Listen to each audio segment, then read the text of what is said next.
Thank you for tuning into our seller interview series. Up today, we've got a dropshipping business for sale in the apparel and accessories niche.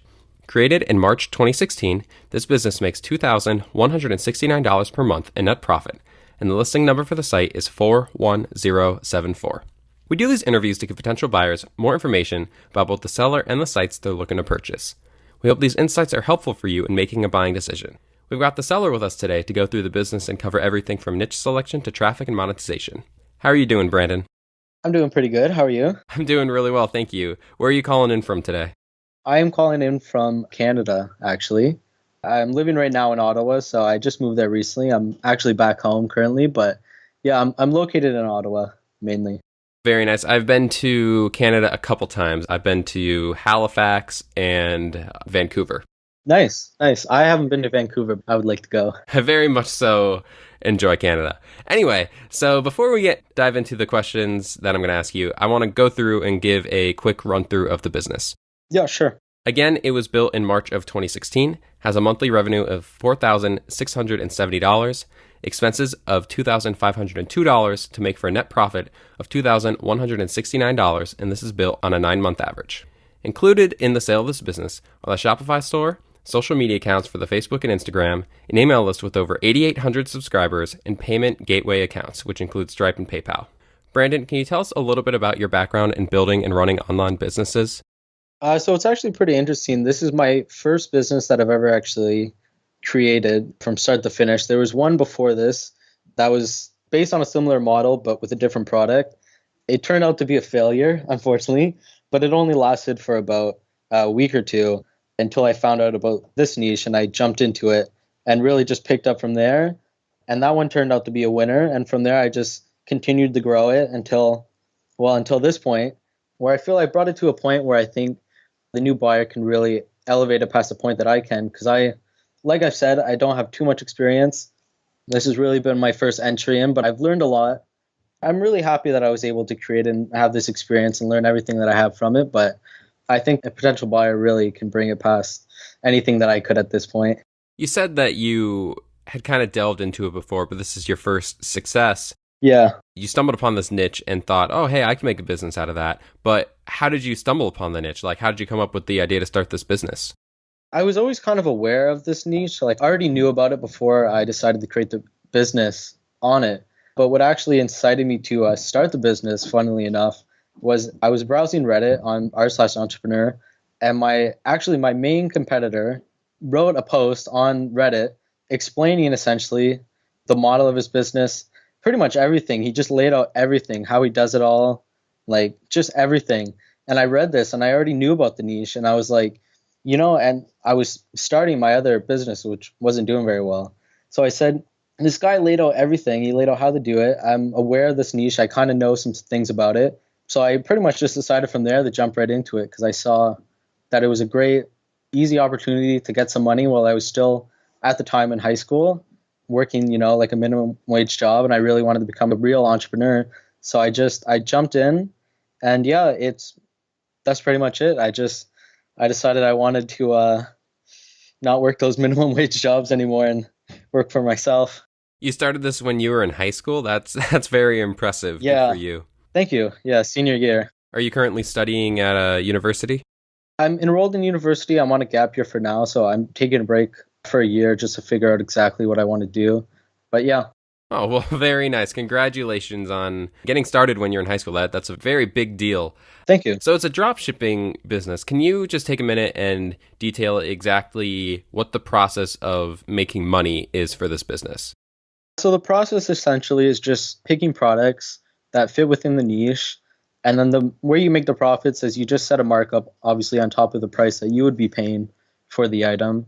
And then as orders come in, you essentially just place your order with the supplier. They send it out on your behalf, and you just obviously have collected the money from the customer, so you keep the difference. And that's pretty much how it works. So it's a drop shipping site. So you have some supplier who sends the products out to the customer. Yeah. Are the orders automatically sent to the supplier, or do they go to you and then you send them out to the supplier? They go to me and then they're essentially automated. All I really have to do is I press a button. The button automatically fills in the shipping information, the specific items, the sizes that they picked, the colors they picked, whatever it might be. And it automatically, as soon as I press that button, sends it off. And then I once again press the buy button. And that's essentially as far as that goes. As well, there's also a cashback program that I have in place. And for that, it's an app that's on the Google Chrome store. And it's just an added step where you press yet another button, which activates the cashback.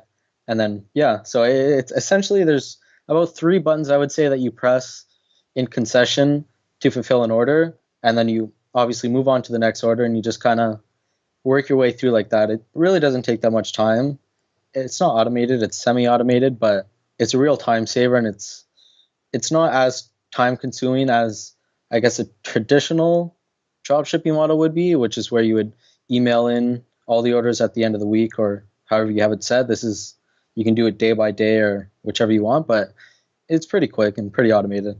So if it's pretty quick and automated, why are you selling the business? As well as starting the business in high school, once I went off to university, I became interested in investing in the stock market. And from there, I had a series of very successful trades, really, that I guess it opened up my eyes to it and it just made me really interested in it. And I have most of my capital that I have currently, I have invested in the stock market. But obviously, it takes money to make money. So I'm going to be using the capital, throwing it in there. I have a few trades that I already want to make. I just don't have the capital, obviously, to execute them. And as well as that, I also have an idea kind of in my head right now of a new business that I want to start. So also, as well as for starting that, I would like to get the additional capital. So you want to sell the business it's not a time freeing thing. It's a getting the capital, getting the money to be able to invest in stocks that you would like, as well as potentially invest in a new business that you want to start, correct?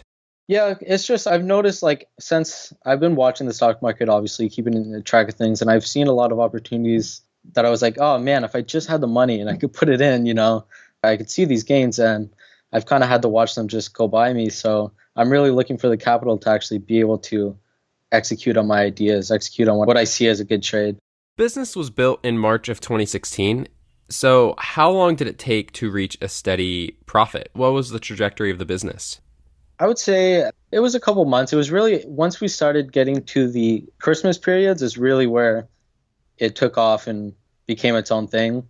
Before that, it was relatively it was building. It was like a straight line up, building slowly, slowly, slowly. But really, once I started getting closer to the Christmas periods, is where I noticed a lot of people were purchasing gifts, either parents on behalf of their children or children on behalf of their friends or whatever. Just a lot of people were buying as gifts, and it really started ramping up there and, became its own thing at that point. And really from there, it's been steadily growing. How have the sales been outside of the Christmas season? It peaks at the Christmas season, say a month after Christmas, the sales are up as well. Then you will see a bit of a drop, but by the back to school season, you see it re-pick up because a lot of people like to purchase back to school items.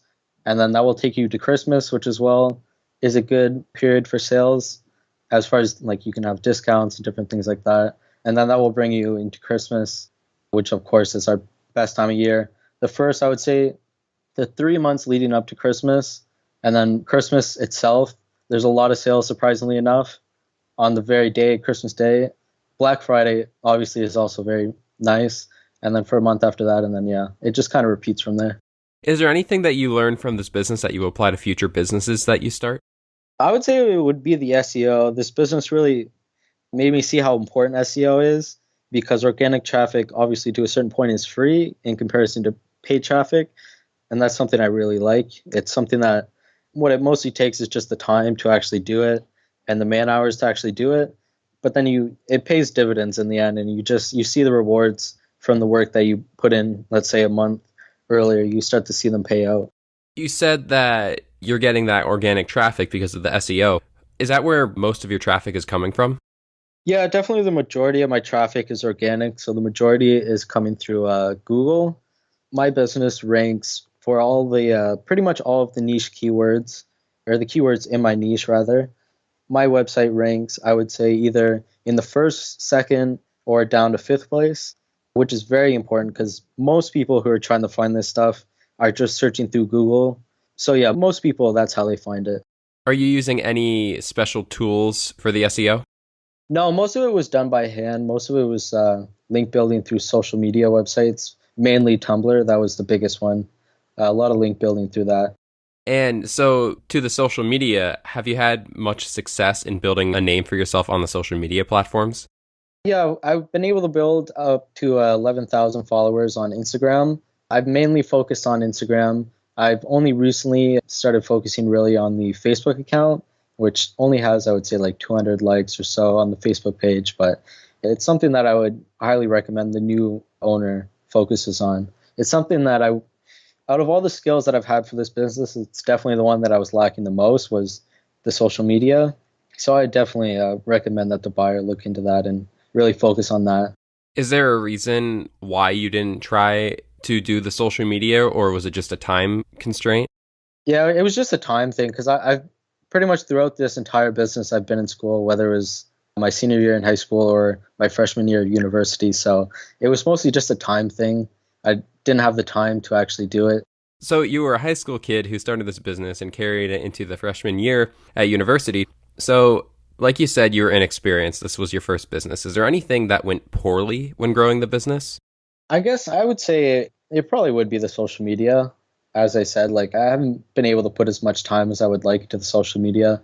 It's definitely something that's really important today, especially with my target market. It's very important. They're all on social media and very active on it. I would definitely say it was something that I missed out on and something that I could have focused on much better and exploited much better. But like I said, it's an opportunity. There is followers there and they are, as you'll be able to see, very targeted and they're all genuine, very targeted, very related to this niche. And I would just focus on being more active there and, posting more there and just trying to grow up more so than I have. It's really something that I kind of miss out on or have missed out on. So the social media would be one big opportunity for a potential buyer to grow the business more. Are there any other big opportunities that you see for this business? Well, obviously, there's the fact that I haven't really done any paid advertising. That's something that could definitely be looked into. I didn't feel confident enough because I didn't really have the experience in running paid ads. And obviously, when you're having paid ads, you're having to pay for them. And it was just something I didn't really feel comfortable with, as I had a lot of great effect with my organic marketing. And that was all free and working very well for me. So I just kind of focused on that. So I would certainly say paid advertising is something that could be looked into, as well as I would say one of the biggest opportunities, one of the biggest things I would advise the new owner to look into is creating an original line of clothing. It's much easier than it's ever been before. You can use a Shopify app such as Printful. There's maybe 5 of them. There's a lot of them. And they'll allow you to just print designs onto t-shirts. They'll handle all the fulfillment, everything. All you got to do is get some custom designs, upload them to their app, and they pretty much take care of like everything. They'll print them, ship them, take your orders, everything. So I would definitely advise the new owner to focus on that, looking to get a designer maybe, getting them to create a couple original designs, throwing them up there, and yeah, it would definitely differentiate. You seem to know a bit about that idea. Is it something you've done, or is it just something that you've been thinking about? No, it's just something I've been thinking about. It's in the same vein as the social media as far as I just never really had the time, or I would say the capital, because all these things were not capital intensive, but they did require capital. And obviously, I mean, I was a university student, or I still am rather, but I was in university, I was in high school. I guess the best word to describe it was kind of cheap. I didn't want to throw down money where I didn't think I had to. But of course, I would hope the new buyer would be more experienced and more long-sighted than I am, or at least than I was, and would see that it is a worthwhile investment. So those are the opportunities. Now, let's talk about the risks. Are there any big risks associated with the business that a buyer should be aware of? I would say the main risk, just like any business, is the competition. Like I said, the business who originally gave me the idea, they are still the main competition. They are a bit larger than me. And I would say the main risk is, of course, them, like their competition. They're selling very similar products to myself. But yeah, that would mostly be the risk, just the competition of it. Besides that, I can't think of anything that would really be something to look out for. It's mostly just the competition, as you'll get with any business. Do you have a good relationship with the supplier? It's a pretty impersonal relationship. It's not too as it is an automated process. It's not like I said, like a traditional drop shipping model where you're maybe emailing back and forth or whatever. It's more impersonal, just kind of clicking the buttons, getting the orders fulfilled, and yeah. But I've not had too many problems with them. There has been some problems, as you can see from the refunds. There has been some problems with people maybe not getting an item or maybe getting a wrong item, but for the most part, they've all been very good. And you can, of course, pick and choose which suppliers you want to work with. And if they're not working out very well, you can, of course, cut them off and find a new one. There's plenty of them. There's plenty of suppliers, so it's not too difficult to find new ones. Would you supply the contacts that you have with the suppliers to potential new buyer? Yeah, it's hard to describe too much without giving away exactly my niche, but the relationships that you have with the buyers are the way that they're structured. There's pretty much no way that you denied a relationship with them, so to speak. It's built on a pretty solid foundation. Is there any content on the site? Like, for instance, do you run a blog? No, that falls in the same vein as all the other stuff, really. Time and money that I just didn't have. But I do not have a blog, but it definitely is something that would be very valuable because it plays into the SEO advantage that I really would say is the main advantage of my business is the SEO. And it would obviously play into that and boost it more so than it already is. I would definitely advise looking for maybe some freelance writers to write different variant articles and publishing it on a blog. Yeah, so that would be another opportunity for growth for a potential new buyer. If they run a blog, like you said, it could help with the SEO even more and help propel their business farther. Yeah, of course. I would definitely look into different SEO strategies and try to keep that up because, like I said, it really, I would say, is the main advantage of my business. It's what sets me apart from everybody else. How much work do you do on the site, let's say week to week? Typically, it's about 1 to 2 hours a week. The main work, like I said, is fulfilling orders, which is just at the click of a button. It's not too time intensive. It can be a little bit more time intensive. If there's a lot more individual orders, it speeds up when there's just a few large orders. That makes it very easy because it obviously reduces the amount of clicks you got to do, which again isn't that big of a deal. And then the other part of the work is replying to emails. And generally the emails all kind of follow the same line of questioning, I guess. Everybody's mostly asking the same questions. It's usually along the lines of, oh, where can I find my tracking number? Things like that. It's very easy to find the tracking number. You just send it over to them, and that's usually it. Have you had any really big issues with customer complaints in terms of like not getting a product or needing a refund? Like, has there been any big issues? Like, obviously, there has been moments where we had the refund customers, but there's never really been anything that's been major. For the most part, all my customers, maybe it's just the niche that I'm in, I don't know. They've all been extremely understanding, very nice, because with my niche, there is, I would say, relatively long shipping times, which obviously can be annoying. People are used to very quick shipping times, but all my customers have been extremely understanding, and yeah, they've been very nice, and it's just assessing their issue. If it's a valid issue, giving them a refund, and then that's pretty much it. It's nothing too crazy. You mentioned shipping times. You drop ship from China, correct? Yeah.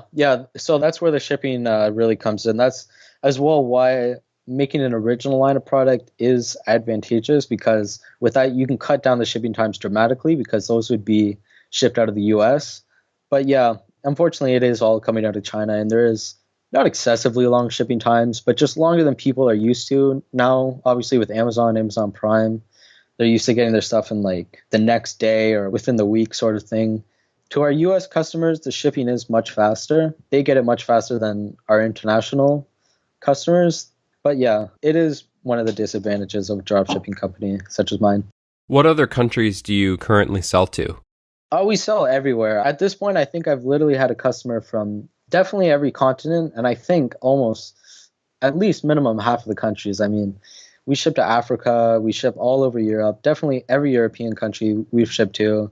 We ship to China, I mean, we ship to Taiwan, we ship all over, like Indonesia, all over South America, pretty much everywhere. We have no limit of where we ship to, which is an advantage. Mm-hmm. But yeah, there is the long lead times or long shipping times. I mean, that's kind of to be expected when you're shipping all over the world. Yeah, I think that's why the customers are accepting of it. I think they kind of acknowledge that and they come to terms with it. Brandon, would you commit to a non-compete? Yeah, certainly. I have no issue with that whatsoever. And how much support are you willing to offer buyers? I'm willing to offer email support for up to 60 days. I think that's a pretty good amount of time to really get them to know the ins and out of the business, as well as within the first 30 days, I'd offer two in-depth phone calls. Mm-hmm. So that would include walking them through how to do, even though it's very simple, someone might need to be walked through how to do the phone click, single button for the orders. You'll walk them through all of that stuff. Yeah, certainly. I'd walk them through everything, all of it. Obviously, what we're all looking for is that someone comes along and gives us a 100% cash offer of what we're looking for. But if that didn't happen, would you be open to negotiations of, another payment method, like let's say an earnout? Yeah, I'm open to offers. I'm open to hear what people have to say. So you would be open to that conversation? Yeah, certainly. Awesome. I have one more question for you, but before we get to that, I just want to go through the quick summary of the business again. It was built in March of 2016, has a monthly revenue of $4,670, expenses of $2,502 to make for a net profit of $2,169, and this is built on a 9-month average. Included in the sale of this business are the Shopify store, social media accounts for Facebook and Instagram, an email list with over 8,800 subscribers, and payment gateway accounts, Stripe and PayPal. Brandon, thank you for making the time to chat with me today. Before I let you go, what is your best 30-second pitch on why someone should purchase this business? What I would say to someone looking at this business and looking into it and wondering to themselves, should I buy this business? I would say I created this business obviously from a point where I was very inexperienced. And up to this point, I've had luckily great success. And I would say the new buyer coming in hopefully would have more experience. And I really think that experience would be what could take this business much farther than I can at that point. And I would say to them, take your experience, take your knowledge, apply it to this business. There's a solid foundation. There's profits being made. There's a great SEO strategy in place. That's really, I think that's, as I said before, my main advantage, driving very targeted amounts of traffic. And basically all that needs to be done is increase the conversion rate, get the people that are actually visiting the site to buy more things, more people that are visiting to actually make that first purchase. And I would say, yeah, just someone who has experience should just come in and apply that experience and make this business what I really think it should be, something much bigger than it is currently.